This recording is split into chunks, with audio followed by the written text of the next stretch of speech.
We'll now go to voting because we have competing markups and other committees, and people have to leave here soon. We'll go to Bove's nomination. The clerk will call the roll. Mr. Chairman, point of personal privilege. Mr. Chairman, Point of according to personal- Rule 4 of the committee, we have the right to continue to debate this nomination. No.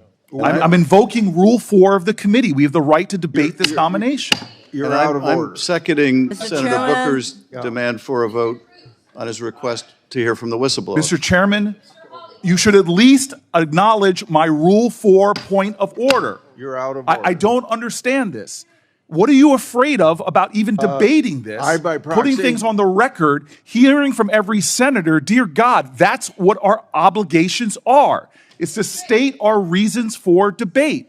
At least address the Rule 4 point of order that we're calling.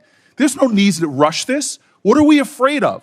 We're not pressing for the 2-hour rule like you all did when you were in the minority. We're simply asking for a credible amount of time to air our concerns before the vote. We respect each other in this committee. We respect the understanding that we have things to say. But yet we're doing this in a way that makes no sense to me. And it makes no sense to me because we're not trying to do things like force the committee to close or force a 2-hour rule. This is about understanding that people on this side have a responsibility to state their issues. You're out of order? Mr. Sir, you could call me out of order because this is out of order. This undermines the basic decency of this committee. Yes, maybe overrule a Rule 4, but at least address the Rule 4 point of order that senators were elected to debate issues and debate nominees. This is absolutely insane. What is the rush?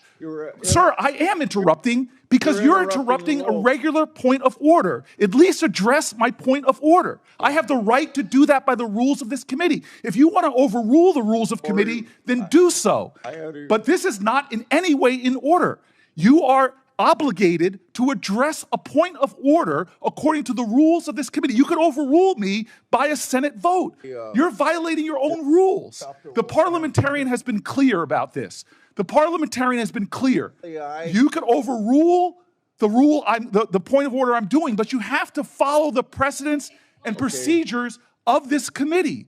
This is outrageous that you're not allowing senators to have their fair say before a controversial nominee is being done. This is unbelievable. This is unjust. This is wrong. It is the further deterioration of this committee's integrity. With a person like this, what are you afraid of? Are you afraid of hearing from Chris Coons? From hearing from one of my colleagues? From hearing from Adam Schiff? What is the fear here? Have at least the decency to have a vote on my point of order regarding Rule 4. I have respect for you, Mr. Chairman. We've served together for more than a decade, but this is outrageous. This is unacceptable. This is wrong. It is wrong. And why? Why? What is the rush to take another half hour to listen to people? What is the rush? What are we afraid of, Mr. Chairman? What are we afraid of?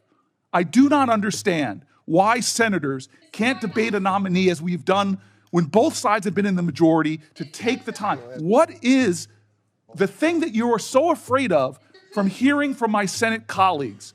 This is a violation of the precedents of this committee. We're not trying some stunt here to try to force a 2-hour rule like you all did when you were in the minority. We just want to be heard before a controversial vote. Sir, this is wrong, and you know it. You are a person of integrity. How could you be doing this? At least have a vote on my point of order. Sir, with all appeals to your decency, with all appeals to your integrity, with all appeals to past jurisdiction and past precedent, why are you doing this? This is outrageous. This is a kangaroo court. That's all we have here, This Mr. is Chairman. wrong. To violate your own rules without going by the mandates of the parliamentarian. This is unbelievable. There's a way to do this. If you want to force this through, if you want to ram this through, there's a way to do it in accordance to the rules as spelled out by the parliamentarian. It is simple. It is clear. There's a pathway to achieve what you're trying to achieve. But sir, this lacks decency. It lacks decorum. It shows that you do not want to simply hear from your colleagues. This is absolutely wrong. And sir, this is to me one of those moments where we are not showing common respect for each other on both sides. I have sat here when we were in the majority and listened to my colleagues' arguments, listened to their passionate statements, and then we voted. This is not that. This is us simply trying to rush through one of the most controversial nominees we've had under this presidential administration. Sir, God bless America. You are a good man. You are a decent man. Why are you doing this? What is Donald Trump saying to you that are making you do something which is violating the decorum of this committee, the rules of this committee, the decency and the respect that we have each other to at least hear each other out? Nomination. I've sat through so many long speeches of my colleagues, heard their objections, listened with sincerity to try to see what their arguments are. But we are not doing that. Sir, this is wrong, and you know it. There are some people on this committee who are the least firebrand people, and they've walked out. Some of the least controversial people in the Senate, some of the people that worked the hardest to find bipartisan common ground have just walked out of this committee.